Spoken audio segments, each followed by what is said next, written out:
শুভ সকাল। শুভ সকাল ভাইয়া। এত বেলা করে ঘুমালে হবে? অলস ঘুম কাতুরে লোক। কি? আমি ঘুম কাতুরে? আমি সব থেকে ভালো কাজের ছেলে। আমার থেকে ভালো কাজের ছেলে আর কেউ আছে নাকি এই পৃথিবীতে? আমি কি পারি না?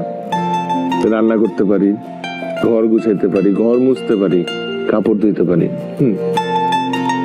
এমন ছেলেদেরই তো মেয়েরা চায়। আর চাকরি বাকরি, ক্যারিয়ার এটা চায় না? চাকরি না পেলে কিভাবে হবে? তবে আপনি যে রান্না করতে পারেন এটা কিন্তু ভাবতেই আমার ভালো লাগে। আমিও তো পারি, আমাকে ভালো লাগে না? কিছু বললেন? না না, কিছু না। আচ্ছা, এখন উঠেন, উঠে ফ্রেশ হয়ে পড়তে বসেন। না না, আরেকটু কথা বলি না? প্রতিদিন সকালে তোমার ঘুম ঘুম জড়ানো কণ্ঠ শুনতে খুব ভালো লাগে। এইসব লক্ষণ কিন্তু ভালো না। রাখেন ফোন, রাখেন। ঠিক আছে, রাখি।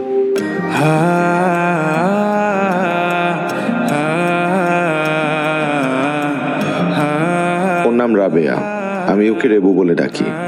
খুবই দুষ্ট স্বভাবের মেয়ে। আমরা এক ইউনিভার্সিটিতে পড়ি, সেম ইয়ারে। ইউনিভার্সিটিতে আমি ফার্স্ট টাইমে চান্স পেলে ও সেকেন্ড টাইমে চান্স পায়।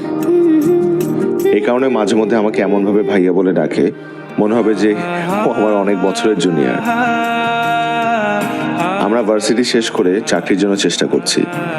ইউনিভার্সিটিতে ওর সাথে আমার খুব বেশি স্মৃতিময় ঘটনা না থাকলেও যে দু একটা ঘটনা আছে সেটা স্মৃতির পাতায় জলজল করার মতো।